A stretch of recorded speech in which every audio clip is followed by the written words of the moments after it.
किसी गांव में एक साधु रहा करता था। वह जब भी नाचता था तभी बारिश होती थी।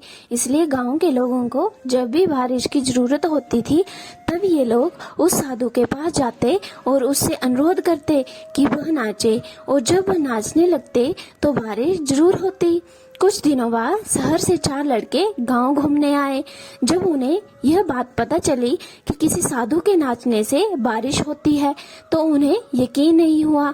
शहरी पढ़ाई लिखाई के घमंड में उन्होंने गांव वालों को चुनौती दे दी कि अगर हम भी नाचेंगे तो बारिश होगी, और अगर हमारे नाचने से बारिश नहीं हुई तो साधु के नाचने से भी बारिश नहीं होगी।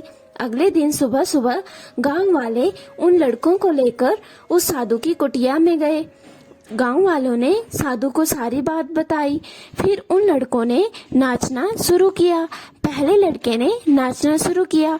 आधा घंटा बीत गया। फिर पहला लड़का थक कर बैठ गया, पर बादल नहीं दिखे। कुछ देर बाद दूसरे लड़के ने नाचना शुरू किया और 1 घंटा बीतते बीतते यह भी थक गया। बाकी 2 लड़कों ने भी ऐसा ही किया, पर बारिश नहीं हुई। अब साधु की बारी। उसने नाचना शुरू किया।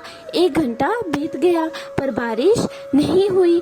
साधु फिर भी नहीं रुका, वह नाचता ही रहा। वह तब तक नाचता रहा जब तक कि बारिश नहीं हुई। थोड़े समय के बाद उन्होंने क्या देखा कि बादलों की गड़गड़ाहट सुनाई दी और थोड़ी देर बाद बारिश होने लगी। यह देखकर चारों लड़के दंग रह गए और साधु से क्षमा मांग ली।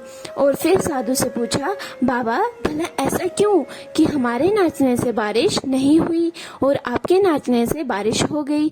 साधु ने उत्तर दिया, जब मैं नाचता हूँ तो 2 बातों का ध्यान रखता हूँ। पहली बात तो अगर मैं नाचूंगा तो बारिश को होना ही होगा, और दूसरी बात यह कि तब तक नाचूंगा जब तक बारिश ना हो जाए। सफलता पाने वाले में यही गुण विद्यमान होता है। वह जिस भी काम को करते हैं उसमें उन्हें सफल होने का पूरा भरोसा होता है, और वह तब तक उस काम को करते हैं जब तक कि उसमें सफल ना हो जाए।